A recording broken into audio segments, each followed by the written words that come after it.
One of the most challenging aspects about the creative process for me is trying to get all those nagging little bad ideas out into the open. Part of the process, I've found over the years is that if you let those linger in the back of your mind, they can really stifle creativity. So one of the things that I do as part of my process is I try to plaster the wall with all of my ideas, bad and good. And then over the course of doing that, what I've found is that occasionally some of those bad ideas or cliche ideas that I put off to the side really have a place in the work, and it allows them to shine. A good example of this for, say, the Metamorphosis was the idea of utilizing this childlike flip book as part of my finished piece. It really worked well.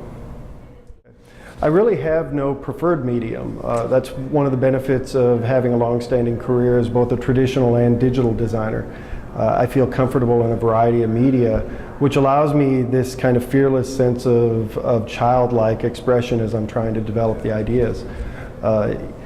One of the things I enjoy about that is the fact that I can explore the subject matter and the media to try to find the solution that best conveys the content in the work. For me, that kind of ebbs and flows. It's a really organic process. So at times, like in the Metamorphosis, I might start out with a completely digital solution in mind, and then I may ditch that very early on in the process and come back and do something like my end result and go with a more traditional paperback book.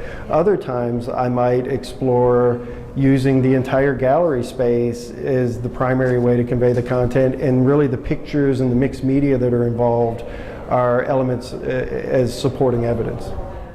So one of the things I would like the viewer to really take away in viewing my work or engaging in the work is this idea. I started out with transformation, but I have this idea around getting a message. All of my work that I do, and I think this is because I've been a designer so long, is I really focus on what the message is. So at times the technique doesn't matter, the media doesn't matter, but it's really this idea of you getting whatever that message is that I'm trying to convey.